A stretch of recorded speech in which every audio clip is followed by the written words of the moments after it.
पर बन सकते हैं, तो क्या बीजेपी एनडीए और मोदी को मुकाबला दे सकते हैं?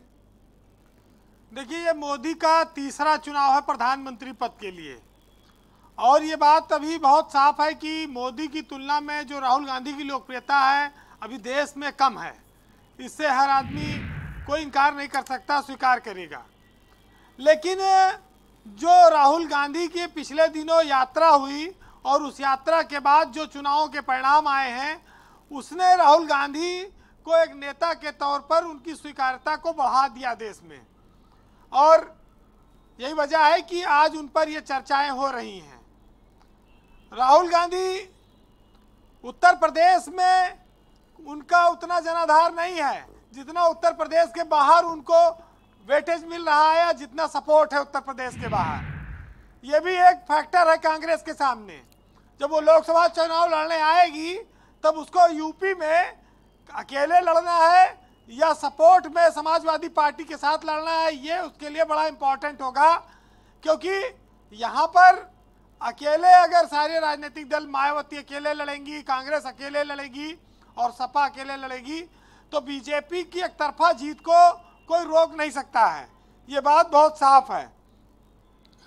राहुल गांधी की साख बढ़ रही है और उनकी एक्टिविटी बढ़ी है, लेकिन वो अभी भी बहुत अच्छी हिंदी नहीं बोल पाते, वो उतना अच्छा भाषण नहीं दे पाते, और कई बार इसी भाषण की वजह से वो फंस जाते हैं, जिसका बीजेपी फायदा उठाती है। ये बात तो सब सही है। और एक जमाने में राहुल गांधी को पप्पू कहा जाता था, अब वो पप्पू शायद पास हो गया है राजनीति में, सियासत में।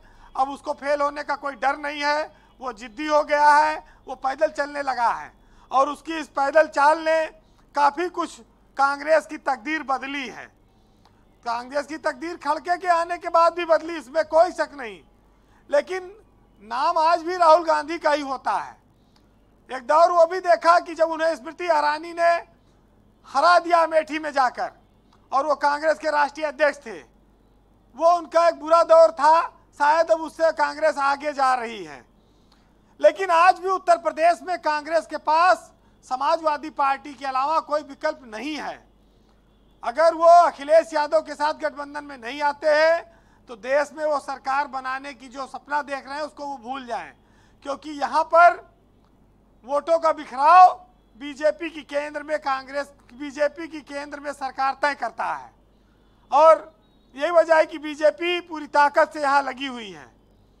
ब्रजेश जी, हम राहुल गांधी पर चर्चा इसलिए कर रहे हैं कि आजकल उनका सक्रियता कुछ ऐसी है, कुछ ऐसा काम करते हैं जिससे लोग आश्चर्य में आते हैं, या लोग कहते हैं अरे राहुल गांधी ये भी कर रहे हैं।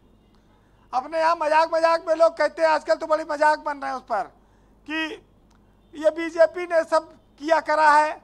अब राहुल गांधी की सदस्यता हटा ली, संसद से सदस्यता चली गई, अब खाली बैठा आदमी है, अब इधर उधर दौड़ेगा, काम करेगा, कभी बस में चढ़ जाएगा, कभी ढाबा दाल बनाने लगेगा, कभी खेत में धान बोने लगेगा। अपने यहाँ गांव में ये भी कहा जाता है कि जो आदमी धान बो सकता है वो पुदीना भी कभी कभी बो सकता है, उसके लिए कोई बड़ी बात नहीं कब पुदीना बो दे। बड़ा सारे मजाक चल रहे हैं। लेकिन ये जरूर है कि वक्त आने वाला टक्कर का है, और राष्ट्रीय पार्टियों का ये चुनाव होता है तो राष्ट्रीय टक्कर होगी। एक बात जरूर ये विपक्ष के गठबंधन को लेकर अभी आई और पहले भी आती रही, कि जिसको कांग्रेस आम आदमी पार्टी को बी टीम कह रही है, उस बी टीम ने बीजेपी के सामने 2 राज्यों में सरकार बनाई है। बीजेपी के सामने मेयर का भी चुनाव जीता, बीजेपी से वो भी पीड़ित है, उनके डिप्टी सीएम जेल में बंद है, उनके मंत्री जेल में है। अब कांग्रेस खाली आम आदमी पार्टी के साथ ना लेना पड़े या सपोर्ट ना करना पड़े या वो कहीं मजबूत ना हो जाए, इस वजह से ना वो आम आदमी पार्टी के साथ दे रही है ना बीजेपी देगी। और आम आदमी पार्टी का विरोध करके वो फायदा किसको दे रहे हैं वो खुद देखें। मैं ये नहीं कहता हूँ कि उनको सपोर्ट करना चाहिए, लेकिन विपक्षी एकता में ये सब कमियां हैं, और ये कमियां 2024 के लोकसभा चुनाव तक नहीं ठीक हुई तो मोदी देश के तीसरी बार प्रधानमंत्री बनेंगे। बीजेपी में अभी बहुत बड़ी नेताओं की फौज है, उनके पास संगठन है। हाँ, ये जरूर लोग कुछ कह रहे थे कि राहुल गांधी बड़ी जब भीषण सर्दी पड़ी तो हाफ टी शर्ट में उन्होंने पूरी रैली निकाली, कहीं वो गर्मी में कंबल ओढ़ के न निकल जाएं। उनका कोई भरोसा नहीं आजकल वो क्या कर दें, कहीं ट्रैक्टर चलाने लगते हैं खेत में जाके, कहीं धान बोने लगते हैं। तो ये वक्त की बात है। सियासत में उत्तर प्रदेश बड़ा अहमियत रखता है और कांग्रेस के पास अभी उत्तर प्रदेश में कुछ नहीं है। भले पांडे जी बोले, अभी संगठन के नाम पर इनके पास कुछ नहीं है। अभी इनको बहुत कुछ तैयारी करनी पड़ेगी, तब तक एक चुनाव बीत जाएगा। तो परिणाम देखिएगा क्या होगा 24 का।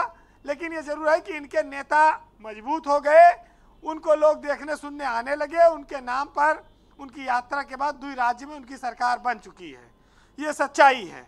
अब उसमें आगे जो परिणाम आए, बहरहाल सुनिएगा कि नेता और सियासत और नेताओं के जो रंग रूप हैं, जो लोग तरह तरह के कारनामे करते हैं, उन पर लिखा है जी कि जो बैठा है बगुला भगत की तरह वही हमको असली शिकारी लगे। और सियासत में ऐसी उछल कूद है कि हर एक नेता यहाँ मदारी लगे।